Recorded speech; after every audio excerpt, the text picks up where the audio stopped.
Wheelchair पर बैठे हुए बनारस के सिगरा स्टेडियम में ये खिलाड़ी क्रिकेट मैच खेल रहे हैं। ये खिलाड़ी न सिर्फ खुद को बुलंदियों पर पहुंचाना चाहते हैं बल्कि उन तमाम लोगों के लिए एक तरीके से चिराग और शम्मा साबित हो रहे हैं जो माजूर हैं या जो मायूस हैं और वो ये सोचते हैं कि माजूरी की हालत में कुछ नहीं किया जा सकता। खिलाड़ी जहां बेहद मेहनत करके खुद को बुलंदियों पर पहुंचाना चाहते हैं, वहीं हुकूमत से भी इनकी कुछ जायज़ शिकायतें हैं।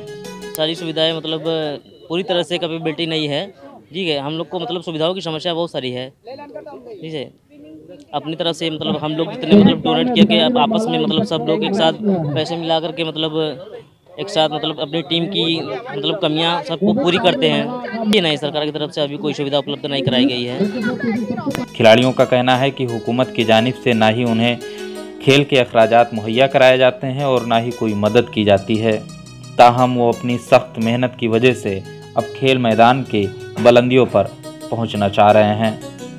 ये माजूर अगरचे हैं लेकिन इनके जज्बे और हिम्मत हौसले बुलंद हैं और यही वजह है कि आज क्रिकेट ग्राउंड में जिस तरीके से व्हीलचेयर पर बैठकर चौके और छक्के लगा रहे हैं और एक शानदार नज़ारा दिखा रहे हैं वो बयां से बाहर है। हमने व्हीलचेयर के माध्यम से मैच खेला और अपनी कड़ी परिश्रम से हमने विजय पाया और अपनी मतलब एक्टिविटा की तरीके से हमने इस मैच को विजय प्राप्त किया।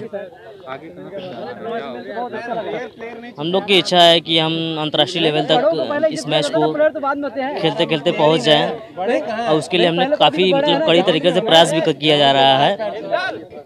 डेली 2 घंटा प्रैक्टिस किया जाता है धूप, इस गर्मी के मौसम में कड़े धूप में। जी, हमको को प्रैक्टिस के लिए ग्राउंड नहीं मिलता मिर्ज़ापुर में। बहुत क्या 55-66 किलोमीटर दूर जाकर क्या कहते व्हीलचेयर लेकर तब जाकर क्या कहते प्रैक्टिस कराना पड़ता है।